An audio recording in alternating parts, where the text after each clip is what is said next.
Ezequiel 28, 13 a 15. Estavas no Éden, jardim de Deus, de todas as pedras preciosas te cobrias, o sárdio, o topázio, o diamante, o berilo, o ônix, o jaspe, a safira, o carbúnculo e a esmeralda. De ouro se te fizeram os engastes e os ornamentos. No dia em que foste criado, foram eles preparados. Tu eras querubim da guarda, ungido, e te estabeleci. Permanecias no monte santo de Deus, no brilho das pedras andavas. Perfeito eras nos teus caminhos, desde o dia em que foste criado, até que se achou iniquidade em ti. Vamos ter uma palavra de oração. Nosso Pai Santo, abra a Tua palavra para nós nessa noite. Nos dê alegria na recepção da palavra, na transmissão da palavra. Pai, por nós mesmos, nós não conseguiríamos compreender e entender a Tua palavra. Mas é o trabalho do Teu Espírito revelar aos corações que anelam pelo Senhor.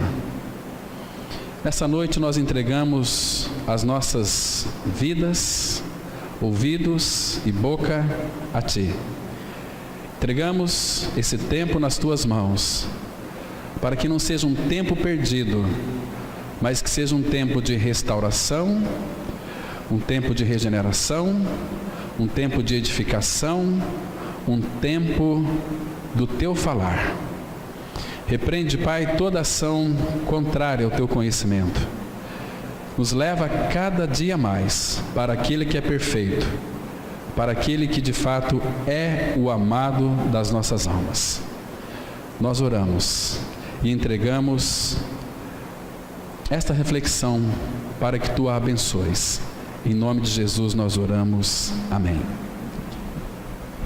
Claro, irmãos, que aqui é uma profecia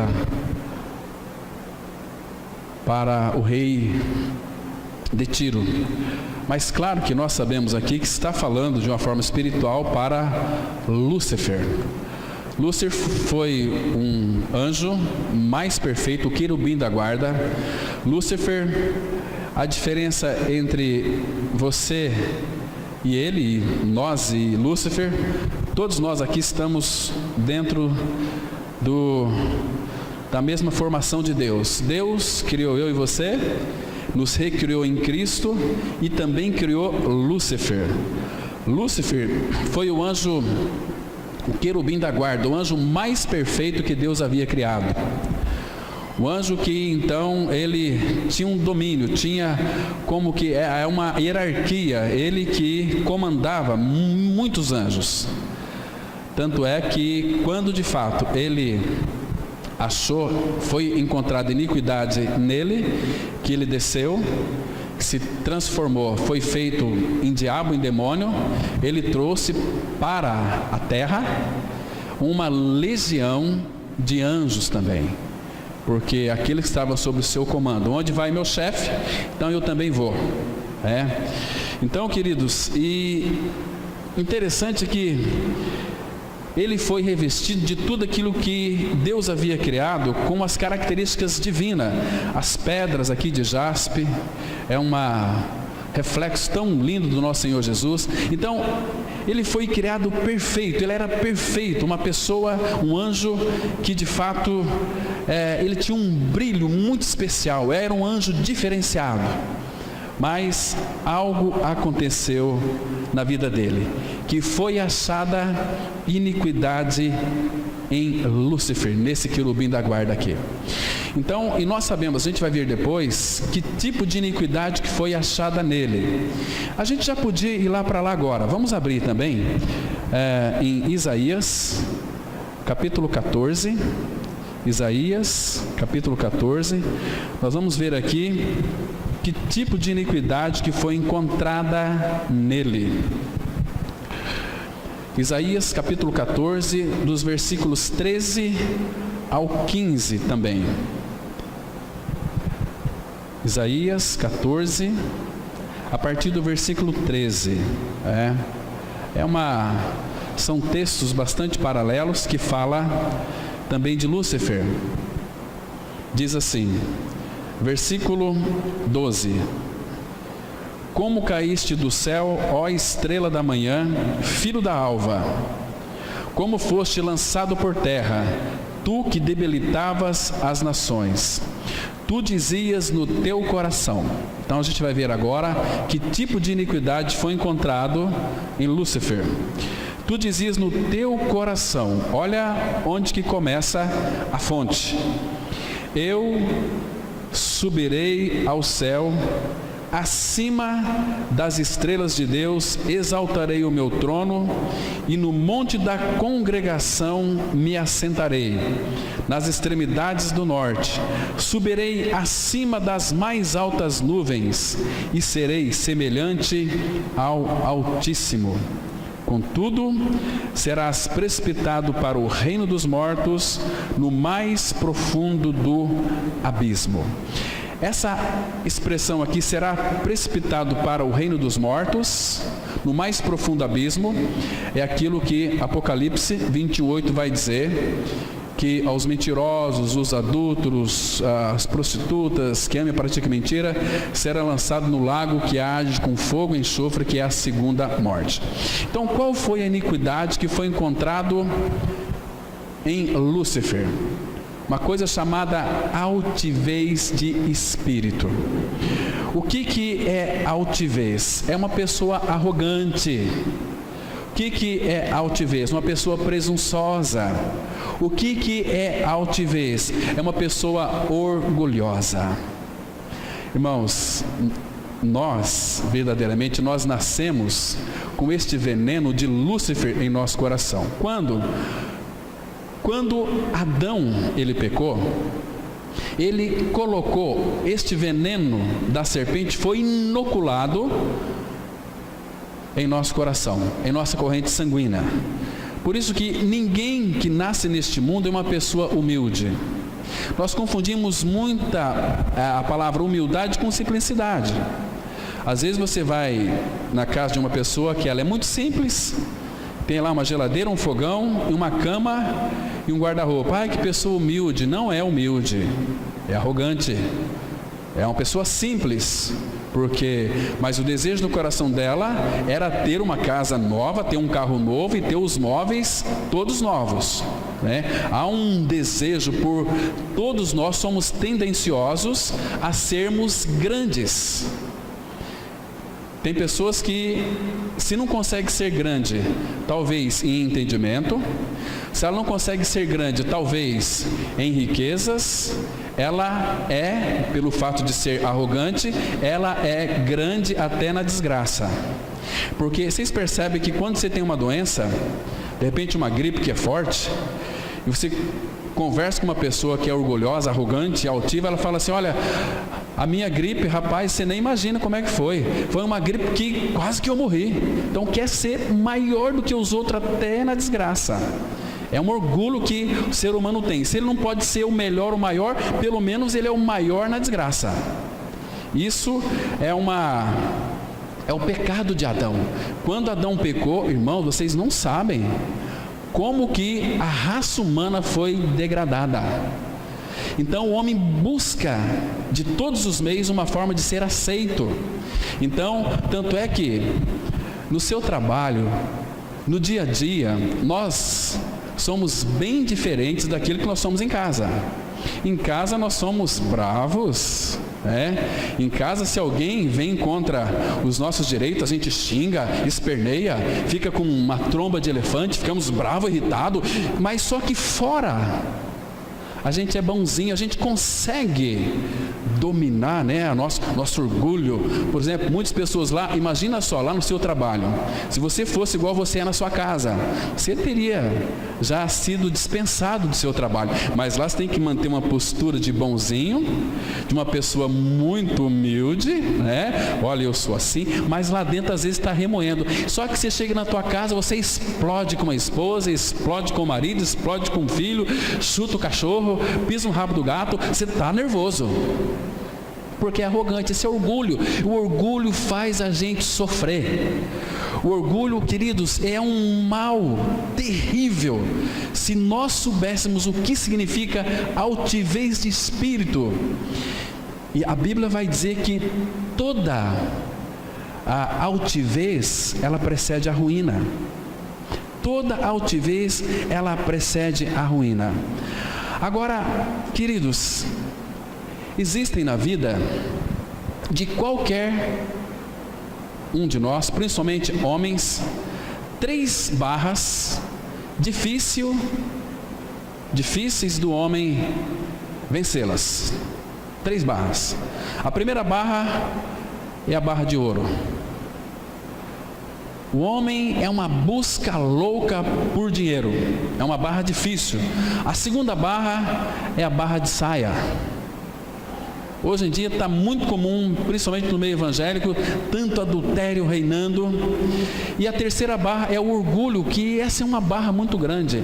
Que o orgulho, querido, não existe um antídoto, um remédio que o ser humano possa tomar, a não ser a cruz de Cristo, que possa curar de fato este orgulho, esta altivez. E a altivez, ela precede a queda, porque Lúcifer, quando foi achado iniquidade nele, é que ele dizia no coração dele: eu subirei. Isso, quanto mais a pessoa sobe, mais arrogante ela fica. Ela tem uma tendência, né? Eu conquistei isso, eu conquistei aquilo. Algum tempo atrás eu estava conversando com um médico, né? E ele dizia o seguinte: olha, eu nunca vou atender nenhum paciente pelo SUS, porque eu lutei durante 6 anos, eu fiz medicina, eu lutei, eu trabalhei bastante, eu paguei a minha faculdade, eu venci, então eu não vou aí atender ninguém pelo SUS, que paga muito barato. Queridos, mas isso é arrogância, isso é ser orgulhoso. Quando nós fizemos estágio no curso de psicologia lá no Hospital das Clínicas, no HU, aliás, no Hospital Universitário de Londrina, as enfermeiras diziam o seguinte: aqui, nesse hospital, 90% dos médicos pensam que são Deus. Eu perguntei para ela: e os 10% são humildes? Não, os 10% eles são Deus mesmo, né? Queridos, mas essa altivez, a palavra fala que tudo aquilo que nós conquistamos, se as nossas riquezas aumentam, nós não podemos sair dizendo aí que foi a minha força, o meu braço que conquistaram as coisas. Não, é o Senhor que deu para mim e para você força e saúde para adquirirmos riquezas. Mas nós somos uma raça bem arrogante. E vou dizer uma coisa para vocês: todo orgulhoso, guarde bem isso aqui que é importantíssimo, todo orgulhoso, todo arrogante, todo altivo, todo metido a besta, nariz empinado, vai pastar, vai comer capim. Vocês se lembram daquele rei Nabucodonosor? Ele era um rei que conquistou muitas coisas, era um rei que ele tornou assim de fato um homem tão arrogante. Ele conquistou muitas coisas, teve muitas vitórias, um exército grande. Nabucodonosor foi um rei que, segundo alguns estudiosos, foi o homem que mais conquistou em todo este mundo, na época lá da Babilônia. Mas aquela arrogância dele fez com que ele pastasse. Então, não se esqueça disso. Todo orgulhoso, orgulhosa, arrogante, altivo, nariz empinado, vai pastar. vai comer capim. Se você analisar, muitas das ruínas que nós caímos é porque nós somos orgulhosos. Olha, não é por aqui, eu é que mando, eu é que sei, e eu já decidi, vai ser assim. Isso é orgulho, dá tudo errado. Você entra em dívida, você comete tantas loucuras, mas você vai reconhecer lá depois que... Vamos ver aqui em Daniel, capítulo 4. Daniel, capítulo 4. Vamos ver aqui este rei Nabucodonosor foi um homem que de fato ele pastou, ele chegou a considerar por ele mesmo como se fosse um próprio Deus, e com isso ele construiu uma estátua de ouro e queria que todos adorassem, Hoje em dia a gente percebe, que quando a pessoa faz uma estátua para ela, eu gosto de ser visto, ser reconhecido, aquela coisa, o orgulho enche. Eu lembro de uma vez, estava lendo uma Spurgeon, estava comentando que depois que ele terminou uma pregação, foram lá alguns irmãos falar para ele: Spurgeon, mas que pregação maravilhosa, que hoje a mensagem foi preciosa. Ele virou para aquela pessoa e disse o seguinte: o diabo já falou para mim que foi. Quando as pessoas começam a te elogiar, muito cuidado, porque você pode pensar que você é alguma coisa, Nós temos que se colocar no nosso lugar, como filho de Deus em Cristo Jesus. Passamos pela cruz, morremos, ressuscitamos, Cristo é a nossa vida, porque o humilde não é nós, é Ele, Mas esse rei aqui, ele começou depois a pastar. Olha aqui o versículo 29. A palavra de Deus diz assim, Daniel 4, a partir do verso 29. Ao cabo de 12 meses, passeando sobre o palácio real da cidade de Babilônia, falou o rei e disse: não é esta a grande Babilônia? Olha, outra coisa, cuidado com grande. Cuidado com pessoas que são grandes. Olha, está aqui aquele pastor que é abençoado, o pastor Cláudio, é um grande homem de Deus. Cuidado com isso.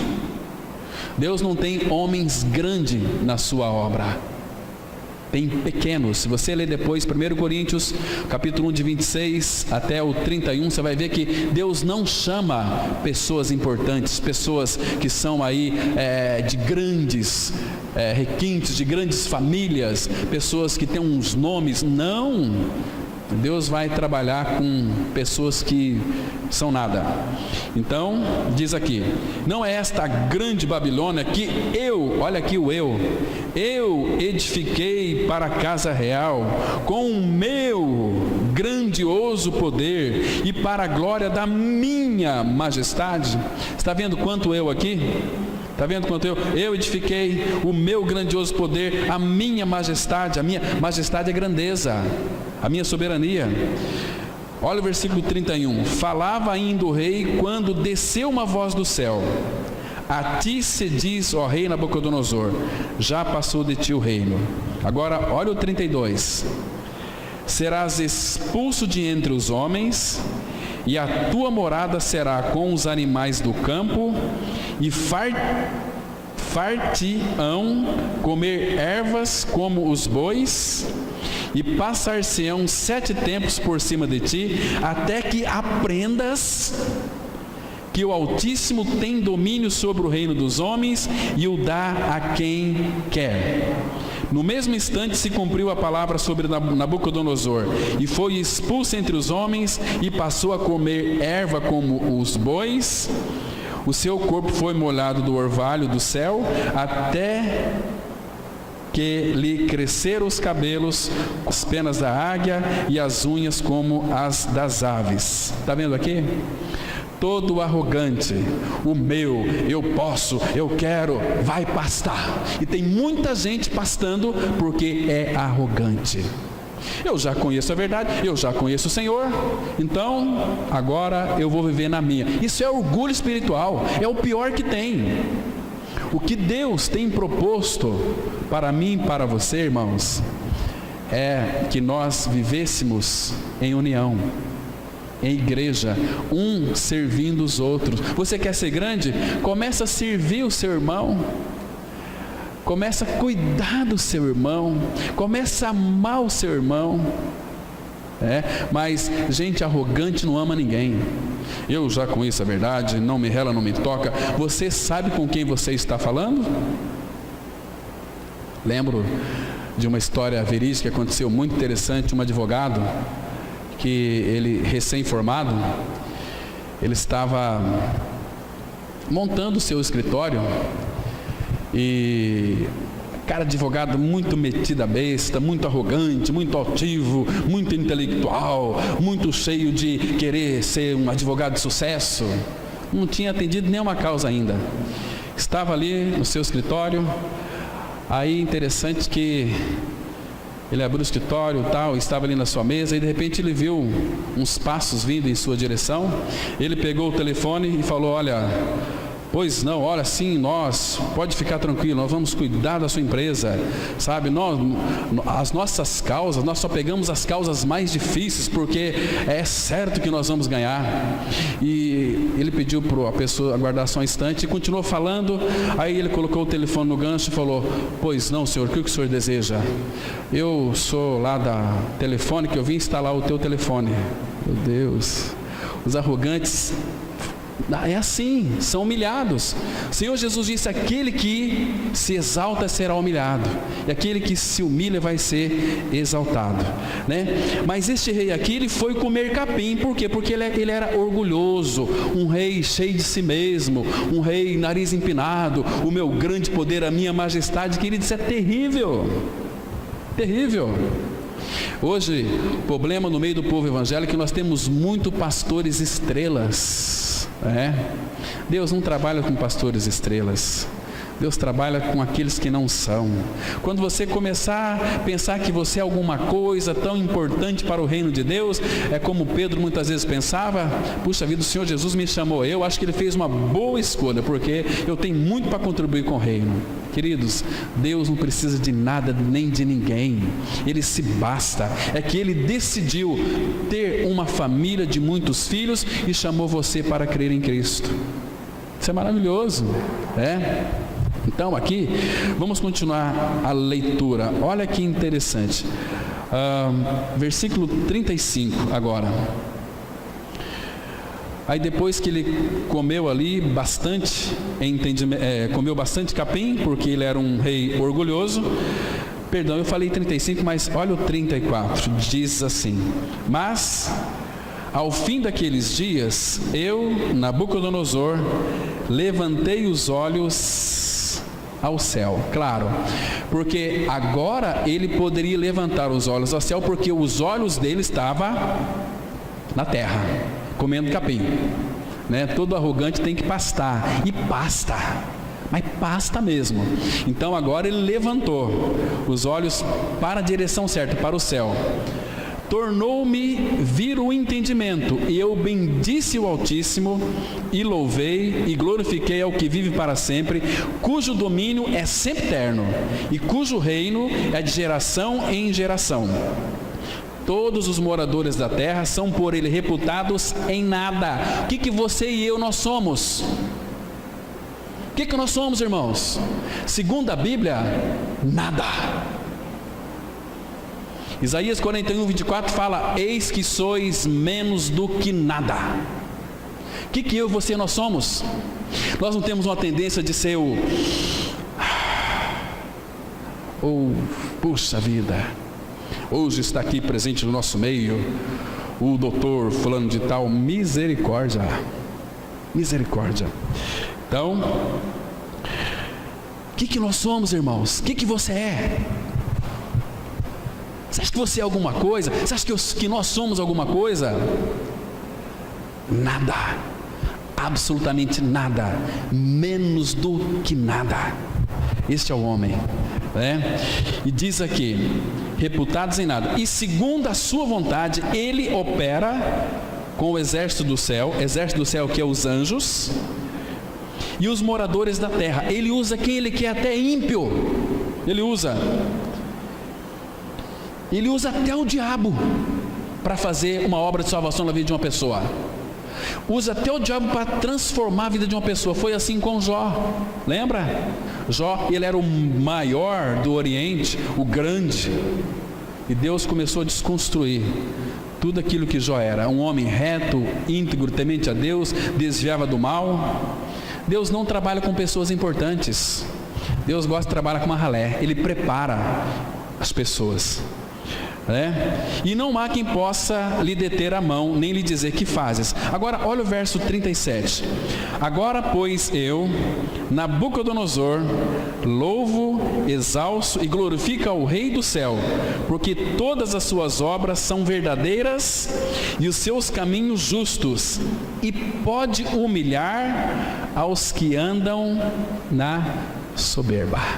Ele humilha mesmo. Então, querido, você quer viver uma vida de ruína? Empina o teu nariz. Seja um soberbo. Meu braço conseguiu isso, eu tenho isso. Começa a ostentar as tuas coisas. Começa a mostrar que você é o tal. Você vai comer capim. Deus vai te fazer você meter a boca no pó. Porque, amados, Provérbios 16, capítulo 16, verso 18. Vamos abrir esse texto. Olha o que a soberba faz com o ser humano. Provérbios 16, versículo 18. A palavra de Deus ela é tão clara. Provérbios 16, versículo 18. Olha que interessante aqui, amados. Isso aqui foi o que aconteceu com Lúcifer. Isso aqui que acontece com os filhos de Lúcifer. A palavra fala assim, olha: a soberba, o que é soberba? É um orgulho, um arrogante, um altivo, é um nariz empinado. A soberba precede a ruína, e a altivez de espírito, a queda. O soberbo não tem outra alternativa a não ser comer capim, a não ser cair, viver uma vida prostrado. Tem pessoas que às vezes é tão soberbo, que quando vem a ruína, ele não se acha mais caminho para voltar no pedestal que ele estava. Aí ele começa a pensar em suicídio, vou tirar minha vida. Mas na realidade o que ele precisava era de morte, sim, de morrer, mas morte de cruz, crucificação com Cristo, morte com Cristo, senão não tem possibilidade dessa pessoa ser salva. Queridos, por quê? Muitas vezes a ruína se estabelece na vida de algumas pessoas e elas ficam tão perturbadas. Sabe por quê? Porque a soberba está instaurada no coração. Nós queremos ser aquilo que nós não somos, pelo menos vender uma boa aparência. Não é assim? Nós somos o tal. Nós gostamos de ser requisitados, gostamos de ser solicitados. Tudo isso é indício de ruína. Porque nós não sabemos o que fazer. Eu já sofri muito com isso. Uma vez estava em casa, a pessoa ligou para mim lá de Minas Gerais: Pastor Cláudio, o senhor pode nos atender aí? É eu, meu pai e minha mãe. A gente pode aí para o senhor falar conosco? Meu Deus, eu fui correr falar para minha esposa: olha como é que está o meu ministério. Pessoas lá de longe que eu nem conheço vai vir aqui para ser atendido por mim. Na mesma hora o Espírito. Tem uma pessoa aqui, um dia eu fui na casa desses irmãos para pregar a palavra, foi numa segunda-feira. Preparei um estudo, falei, a primeira vez que a gente vai pregar na casa lá da nossa irmã Maria, preparei o estudo. Queridos, eu me lembro, naquele dia eu confiei tanto em mim que eu nem orei, buscar a direção do Senhor, o que eu tinha que pregar lá, e fui para aquele estudo, fui lá pregar. Chegou lá, o pessoal começou a louvar e começou a doer minha cabeça. Falei, puxa, mas essa dor de cabeça agora? E começou. Aí acabou o louvor, passaram para a minha palavra, comecei a pregar, começou a sentir uma coisa por dentro, assim, uma ânsia de vômito. Falei, irmão Valdir, assuma aqui. Aí o irmão levou lá para o fundo da casa dele, fui lá naquele vaso sanitário e Exatamente. Ali não é lugar de pôr boca, ali é lugar de pôr outra coisa. Mas lugar de arrogante é boca no vaso sanitário, né? Então, queridos, estou falando aqui de coisas experimentais. Nós somos os cara da vez. Nós somos o que sabe fazer as coisas perfeitas. Cuidado com isso. Isso leva você à ruína, né? Então, tem muita gente que fica em apuro porque às vezes a ruína instaura no coração. Mas por que veio tanta ruína? Talvez é soberba, talvez é arrogante. Abra a sua Bíblia aqui em Provérbios mesmo, capítulo 18. Olha o que diz o versículo 12. Queridos, isso o Pai tem falado muito ao meu coração. E hoje estou pregando para mim. Tá? Não pense que é para você, é para mim. Hoje o estudo é especificamente para mim. A Bíblia diz assim, 18:12 de Provérbios: antes da ruína, gaba-se o coração do homem, e diante da honra vai a humildade. Então, antes da ruína, o coração do homem se ensoberbece. Interessante aqui como que Deus ele é tão preciso em nos mostrar de uma forma tão real. Só não enxerga quem não quer ver. Porque antes da ruína, gaba-se o coração. Essa palavra gaba-se aqui, algumas versões está ensoberbece o coração. Nosso coração ele é arrogante, ele é altivo, ele tem que ser trocado. E a única maneira de Deus trocar o nosso coração é a cirurgia invisível lá na cruz. Lembra que ele fez aquela promessa em Ezequiel 36:26? Tirareis de vós coração de pedra, porei dentro de vós um coração de carne, colocarei em vocês o meu espírito e farei que andeis e observeis. Muita gente precisa de ter esse coração trocado. Nosso coração é de pedra, ele é duro, ele é arrogante. Uma pessoa orgulhosa faz as outras sofrerem. Às vezes a gente quer magoar as pessoas e a gente fala assim, olha, a gente magoa as pessoas, a gente fere as pessoas, a gente fere com o nosso orgulho e depois diz assim, bom, eu não queria fazer isso com você. Você não entendeu direito, você queria que a outra pessoa sofresse sim. No fundo nós temos uma tendência de, por causa do nosso orgulho, de ver as outras pessoas sofrerem, de ver as pessoas chorarem. Nós somos assim, o orgulho faz exatamente isso conosco, né?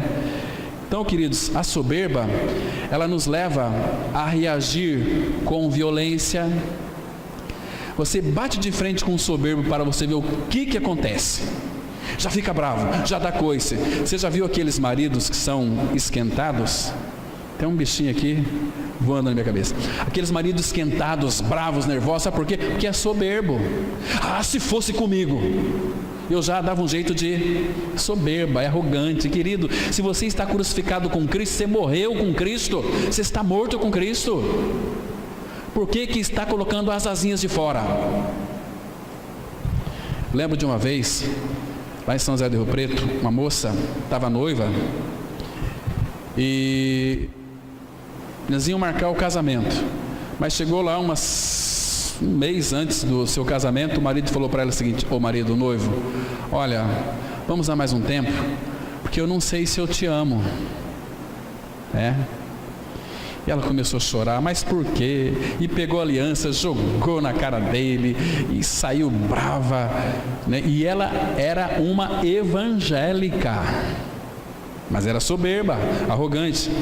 E saiu, isso foi numa quinta-feira. Na sexta-feira ligou para a amiga dela, dizendo o seguinte: olha, minha amiga, uma mundana, você vai para a balada? Eu vou com você. Mas você, amiga, mas você não é evangélica? Que esquece esse negócio de evangelho. Eu vou curtir a balada. E foi para a balada.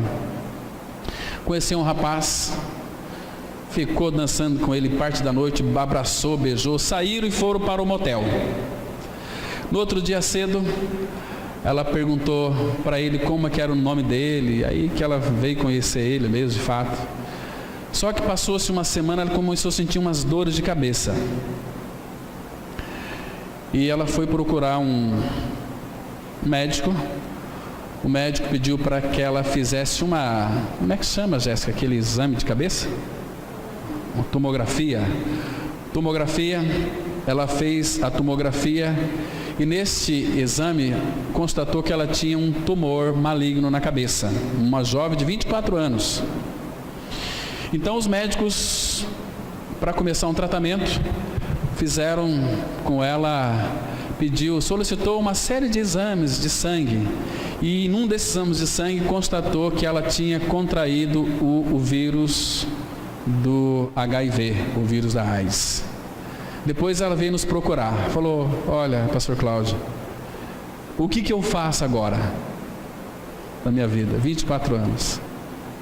Meu noivo, aí se fez de vítima, né? Meu noivo me deixou, e eu numa precipitação, ela já estava ali toda arrebentada, não poderia falar que aquilo era o orgulho dela, né, que fez ela cair nessa ruína.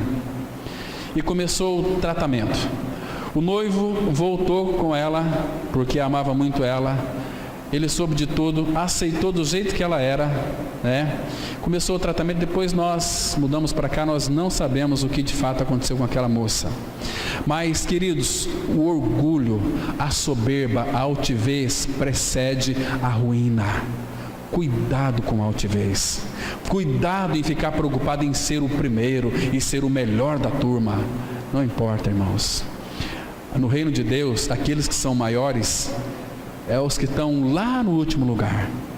Lá no último lugar. Então, aqui, antes da ruína, gaba-se o coração do homem. E diante da honra vai a humildade. Tem um outro rei também que foi muito arrogante. Vocês se lembram do rei Uzias? Rei Uzias, ele foi um rei que conquistou muitas vitórias, conquistou muitos reinos. Ele começou a se tornar um homem muito forte. O exército dele era um exército bastante qualificado, mas aconteceu uma coisa com aquele rei. Abra a sua Bíblia em 2 Crônicas, capítulo 26. 2 Crônicas, capítulo 26. Vamos aqui analisar o que a soberba faz com os grandes, né?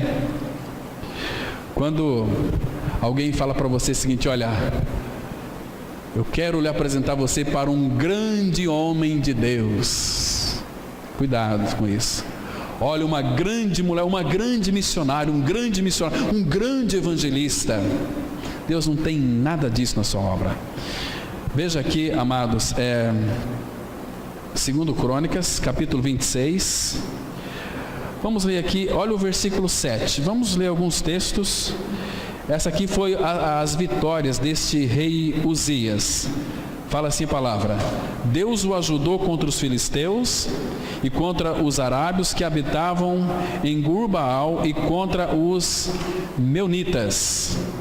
Versículo 8: Os amonitas deram presentes a Uzias, cujo renome se espalhara até a entrada do Egito. Olha, esse rei aqui era um rei muito conhecido, se tornou muito conhecido, mas o Senhor era com ele, o Senhor o ajudava, né? A fama dele se espalhou, porque se tinha tornado em extremo forte. Olha aqui começa. Se a gente não souber administrar isso na nossa vida, nós vamos cair. Agora, observa aqui o versículo 10. Também edificou torres no deserto e cavou muitas cisternas, porque tinha muito gado.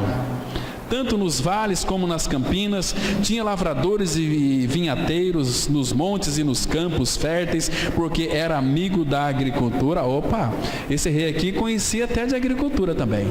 Era um homem grande.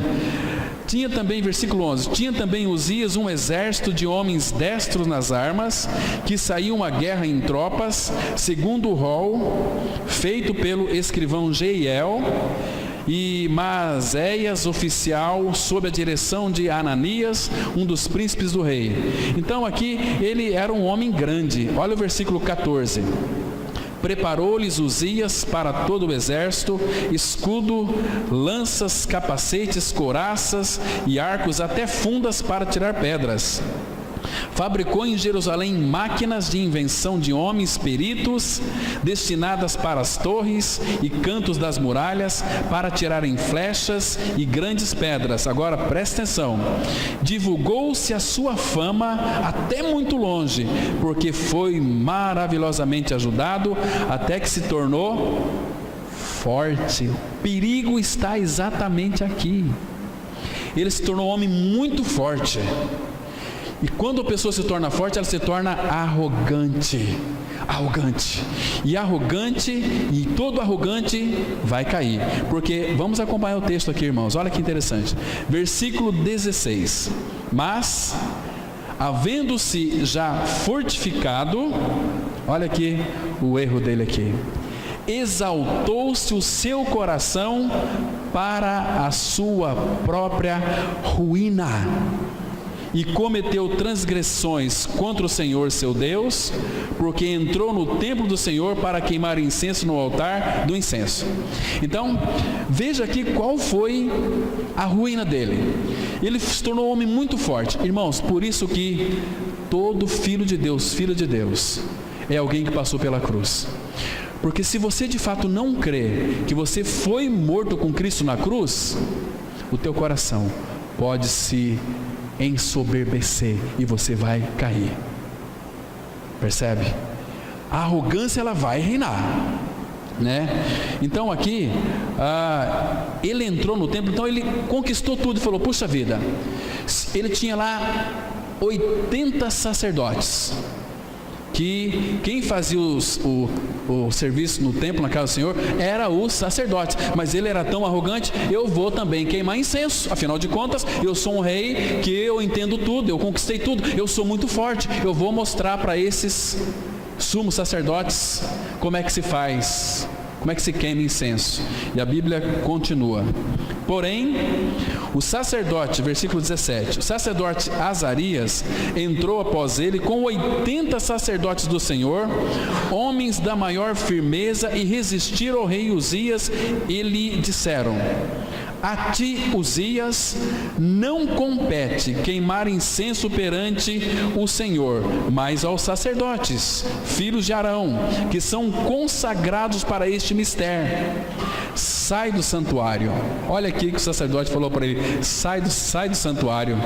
Quando alguém manda você sair de cena, o que acontece com você, hein? Sai daí, que aqui não é o seu lugar. Sai do santuário, porque transgrediste, nem será isso para honra tua da parte do Senhor teu Deus. Então Uzias, olha aqui o que arrogante faz quando ele é chamado a atenção. O que aconteceu com ele? Se indignou. Todo orgulhoso, quando ele é chamado a atenção, ele fica muito indignado, fica bravo, fica remoendo. Queridos, quantas vezes eu atendi pessoas que trabalhavam em alguma empresa, e o chefe chamava a sua atenção, ele vinha falar comigo: Cláudio, sabe, minha vontade era de arrancar o pescoço daquele meu chefe, porque ele me humilhou. Falei: meu amigo, mas você não é um filho de Deus? Eu sou, mas tem vez que a gente... então não conheceu nada da cruz. Ele se indignou, porque todo arrogante, qualquer coisa ele se magoa, fica ressentido, fica bravo, começa já a ficar exaltado, né? Ele se indignou, tinha o incensário na mão para queimar incenso, indignando. Olha que o Espírito coloca a palavra 2 vezes: indignando-se ele, pois contra os sacerdotes, olha aqui, o que aconteceu com ele? A lepra lhe saiu na testa perante os sacerdotes, na casa do Senhor, junto ao altar do incenso. Está vendo aqui? Ele ficou coração grande, exaltou seu coração se exaltou, foi chamado a atenção, ele ficou indignado, e nessa sua indignação nasceu uma lepra na sua testa. Essa lepra, irmãos, lepra aqui, ela está relacionada a uma série de doenças. Pode ser doença de pele, pode ser um câncer, pode ser qualquer tipo de doença. pode ser um ataque aí que você tem, que nasce no seu corpo, que não tem jeito, e você vai ter que morrer. Por quê? Porque ficou indignado. Agora, veja aqui a sequência do texto, que diz assim, versículo 20. Então, o sumo sacerdote Azarias e todos os sacerdotes voltaram-se para ele, e eis que estava leproso na testa, e apressadamente o lançaram fora. Até ele mesmo se deu pressa em sair, visto que o Senhor o ferira. Deus fere, queridos, todo aquele que se exalta o coração, todo aquele que é arrogante, todo aquele que é altivo, todo aquele que é soberbo, todo aquele que é presunçoso, porque significa que não foi tratado, porque existe ali na sua corrente sanguínea um veneno luciferiano, de eu serei, eu posso, eu conquisto, eu sou eu. O Senhor vai ferir essa pessoa. Agora veja o versículo 21. Assim ficou leproso o rei Uzias até o dia da sua morte, e morou, por ser leproso, numa casa separada, porque foi excluído da casa do Senhor. E Jotão, seu filho, tinha seu cargo à casa do rei, julgando o povo da terra. É excluído. Você está aqui nessa noite, você quer ser curado da soberba, do orgulho, da arrogância? Só tem um remédio, um antídoto: morra. Creia que você foi atraído no corpo de Cristo. Creia que você foi crucificado com Cristo, que você foi morto com Cristo. Aí a tua soberba vai embora, porque aí a palavra fala assim: para um filho de Deus, irmãos, não existe humilhação maior do que essa. Às vezes nós lemos aquele texto, às vezes nós não paramos para mensurar a profundidade daquele texto, que diz assim, Gálatas 2:20, já estou crucificado com Cristo, logo já não sou eu quem vive, mas Cristo vive em mim. O que você é? Um crucificado. O que significa estar crucificado com Cristo? Significa que eu estou morto com Cristo. Mas por outro lado, quem vive em mim agora é Cristo. E quem Cristo é? Você acha que você é humilde? Não é humilde. Nós somos soberbos, somos arrogantes. Agora, quem que é humilde? Abra sua Bíblia em Mateus 11, versículo 28. Eis aqui um que é humilde. Cristo, Senhor, não existe outro. Mateus 11, versículo 29.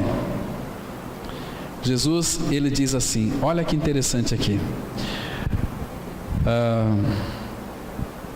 Mateus 11, 29, ele fala assim: tomai sobre vós o meu jugo e aprendei de mim, porque sou manso e humilde de coração, e achareis descanso para a vossa alma. Queridos, quem que é manso, quem que é humilde é Jesus. Você só vai ser humilde, você só vai ser manso o dia em que você crê que você está crucificado com Cristo, que Cristo é a sua vida, porque Ele é, não nós. Nós somos arrogantes, somos nariz empinado. Ele é manso e humilde de coração. Ele é manso. Então, a mansidão, a humildade que o mundo quer ver em nós, não é nossa. Nós somos arrogantes, mas Ele quer ver em nós a manifestação da vida de Cristo. Não mais eu, mas Cristo vive em mim. Amados, Paulo ele fala assim, olha, em Filipenses capítulo 2, a partir do versículo 5, tende vós o mesmo sentimento que houve também em Cristo Jesus, porque Ele, subsistindo em forma de Deus, não teve como usurpação ser igual a Deus, antes a si mesmo Ele se humilhou. Ele se humilhou, Ele foi descendo, Ele assumiu a forma de homem, foi considerado na figura humana, Ele se humilhou, foi descendo, foi abaixando até a morte, e morte de cruz. E o versículo 10 diz assim: pelo que Deus o exaltou soberanamente, e lhe deu o nome que está acima de todo nome, para que o nome de Jesus se dobre todo joelho no céu, na terra e no inferno. Mas porque ele se humilhou, Deus então podia exaltar o seu filho. Agora, irmãos, que princípio de vida tem em nós? É o princípio luciferiano ou é o de Cristo? Cristo, ele é manso e humilde de coração. Aquele rei que não veio para esmagar a cana que fumega, nem a quebrada. Entende? Ele veio montado no jumentinho e veio dizer o seguinte: olha, eu sou o reino de Deus. Eu quero que todos vocês participem do meu reino, um reino eterno, um reino que não vai ter mais dor, nem morte, nem luto, um reino de alegria, que é o reino de Deus. Mas os soberbos não querem, porque os soberbos querem fazer alguma coisa. Porque o soberbo fala assim: a graça é muito injusta. Como é que Deus pode salvar uma prostituta, aquela mulher que não vale nada, aquele bandido, aquele assassino? Queridos, é a especialidade de Jesus Cristo, buscar e salvar o que se havia perdido. Ele não veio buscar gente soberba, ele não veio buscar gente arrogante, ele veio buscar gente que não presta. Como é que Deus pode salvar aquele bandido? É pela graça. A graça de Deus é injusta. É injusta. Mas quando de fato nós reconhecemos como aquele ladrão da cruz, nós estamos aqui porque merecemos, mas este aí nenhum mal fez, e virou para Jesus e disse o seguinte: Jesus, lembra-te de mim quando vieres no teu reino. Aí Jesus vira para ele e diz o seguinte: em verdade, verdade te digo que hoje mesmo estarás comigo no paraíso. É quando nós reconhecemos que somos soberbos, porque o soberbo, hoje eu disse pela manhã, ele é esquentado. E nós falamos sobre a figura do ferro elétrico, né? O que faz com que o ferro elétrico esquenta? O que faz? E a energia ali que ela se encontra, não tem para onde ir, então o ferro elétrico fica quente. E a Bíblia diz que Deus resiste aos soberbos, mas Ele dá a sua graça aos humildes, né? Todo soberbo, ele é nervoso, ele é bravo, ele é irritado, precisa de ir para a cruz morrer. Senão aquela soberba vai se multiplicando, vai aumentando cada dia que passa. Agora, quando de fato Cristo é a nossa vida, a palavra fala que Ele ampara os humildes e Ele concede a sua graça aos humildes. Vamos ler mais um texto para nós encerrarmos. Tiago, capítulo 4. Tiago, capítulo 4. Versículo 6. Olha que interessante aqui. Tiago 4, a partir do versículo 6, a palavra de Deus ela diz assim: antes Ele dá maior graça, pelo que diz, Deus resiste aos soberbos, mas dá graça aos humildes. Versículo 7: sujeitai-vos, portanto, a Deus, mas se resistir ao diabo, ele fugirá de vós. Chegai-vos a Deus, e ele se chegará a vós outros. Purificai as mãos, pecadores, e vós que sois de ânimo dobre, limpai o coração. Afligi-vos, lamentai e chorai. Converta-se o vosso riso em pranto, e a vossa alegria em tristeza. Olha o versículo 10. Humilhai-vos na presença do Senhor, e Ele vos exaltará. Não se exalta, deixa Ele te exaltar, mas humilhe-se na presença dEle. Irmãos, graças ao Senhor, porque todos nós, embora nascemos com a natureza arrogante, altivo e orgulhoso, por causa de Adão, que o diabo ali, Lúcifer, injetou o veneno da soberba no nosso coração, mas graças ao Senhor, que na cruz em Cristo, Ele removeu de nós toda a soberba, toda a arrogância. Por isso que a palavra fala assim, sabendo isto, Romanos 6,6, que o nosso homem velho foi com Ele crucificado, para que o corpo do pecado seja destruído e não sirvamos mais ao pecado como escravo. É o pecado da soberba que foi instalado no nosso coração. Por isso que não mais eu, mas Cristo. Se é Cristo, Ele é manso e humilde de coração. Amém? Vamos ter uma palavra de oração.